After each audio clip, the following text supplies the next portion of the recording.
1800 কোটির কালনা ব্রিজের কাজ কতটা হলো, কতটা এগোলো? আপনারা অনেকেই জানতে ইচ্ছুক, তাই বিষয়টা তুলে ধরার চেষ্টা করছি। কালনা ব্রিজ 1100 কোটি টাকার স্যাংশন হয়েছিল, সেটা তৃণমূল আমলে।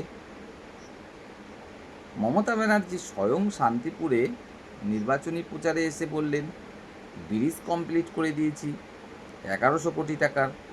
বাস্তবে সে ব্রিজই হয়নি।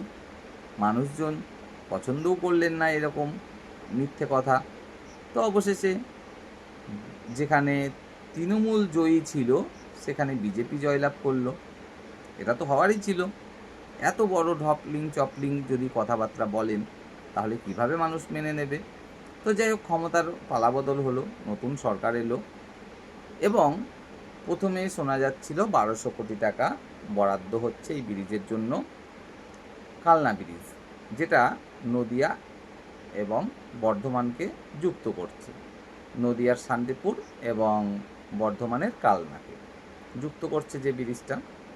তো পরবর্তী যতদূর জানা যাচ্ছে 1800 কোটি টাকা কিন্তু বরাদ্দ হচ্ছে। কেন? এই ব্রিজটা যেন দীর্ঘদিন টেকসই হয়, তাই মজবুত করেই ব্রিজটা তৈরি করতে হবে। কেননা ব্রিজটা কিন্তু অন্য যেখানে সেখানে নয়, একটা নদীর উপর দিয়ে। তো যাই হোক, অবশেষে এই ব্রিজের কাজ কতটা এগোলো?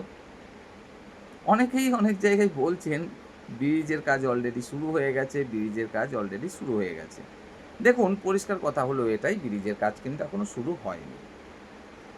আর আপনাদের এটুকু বোঝা উচিত যে একটা সরকার ক্ষমতায় এসছে মাত্র 2 মাস, তার মধ্যে মন্ত্রিসভা পর্যন্ত, পূর্ণ মন্ত্রিসভা পর্যন্ত গঠন হতে বেশ কিছুদিন সময় লেগে গেছে ভোটে জয়লাভ করার পরে। কারণ কাকে কোন দপ্তর দেয়া হবে একটা ঠিক করার ব্যাপার স্যাপার থাকে। মন্ত্রিসভা গঠন হলো অনেক দিনই পরে বেশ। তো তারপরে একটা বাজেট পেশ হলো এবং বাজেট পেশ হওয়ার পরে মাত্র তো মাঝখানে কয়েকটা দিন গেল। এই কয়েকটা দিনের মধ্যে একটা টেন্ডার ডাকা হবে, বিভিন্ন কোম্পানি সেখানে আসবে ব্রিজ তৈরির জন্য, এই টেন্ডার নেয়ার জন্য।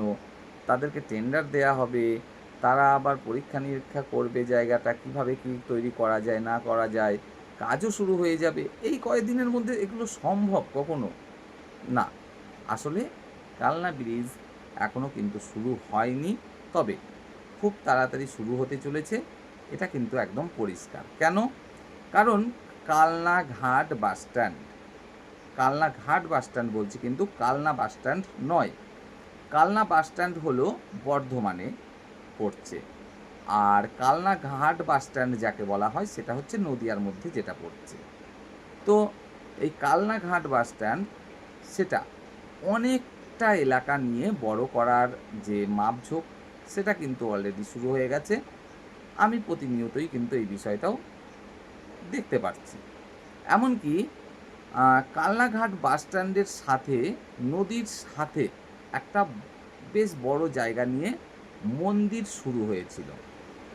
সেই মন্দিরটা পর্যন্ত কিন্তু আপাতত স্থগিত করে দেওয়া হয়েছে বলেই জানা যাচ্ছে লোকাল মানুষজনদের কাছে।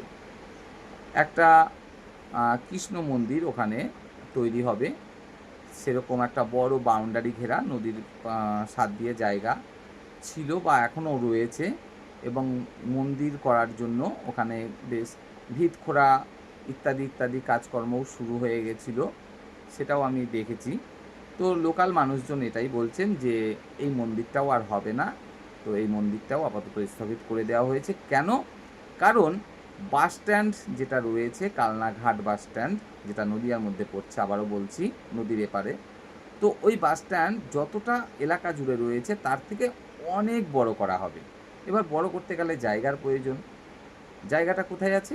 নদীর সাথের যে জায়গাগুলো, যে জায়গাগুলোতে মোটামুটি যখন বর্ষাকাল আসে ডুবেও যায়, তো ওই জায়গাগুলোকেই মূলত কাজে লাগানো হবে। তো কাজে লাগিয়ে এই বাসস্ট্যান্ড কিন্তু তৈরি করা হবে। আর যখন ব্রিজটা হয়ে যাবে তখন কি হবে? ওই বাসস্ট্যান্ড থেকেই পশ্চিমবঙ্গের প্রত্যেকটা প্রান্তে বাস কিন্তু পৌঁছতে পারবে। তো এই হচ্ছে বিষয়। কালনা ব্রিজ অ্যাকচুয়ালি শুরু এখনও হয়নি, তবে এই নতুন সরকার যেরকম দ্রুততার সাথে কাজকর্ম করছে, তাতে করে নিশ্চিত এই ব্রিজের কাজও খুব দ্রুততার সাথেই শুরু হবে এবং কমপ্লিটও হবে। যদিও বা বিভিন্ন মহল থেকে এটাই জানা যাচ্ছে এই ব্রিজ 2 বছরের মধ্যেই কমপ্লিট দেওয়ার কথা। তবে আপনাদেরকে জানাতে চাইব, এই যে ব্রিজটা 2 বছরের মধ্যে জানি না শেষ পর্যন্ত হবে কিনা, কারণ নদীর উপরে একটা ব্রিজ এবং যেটা দীর্ঘদিন ধরে টেকসইও থাকতে হবে, তাই হয়তোবা একটু সময় বেশি লাগলেও লাগতে পারে, 2 বছরের জায়গায় 3 বছর লাগতে পারে, কিন্তু নিশ্চিতভাবে ব্রিজ হচ্ছে এবারে কিন্তু ব্রিজ আর পকেটে যাচ্ছে না। তো আপনারা নতুন সরকারের উপরে নিশ্চিতভাবে ভরসা রাখুন।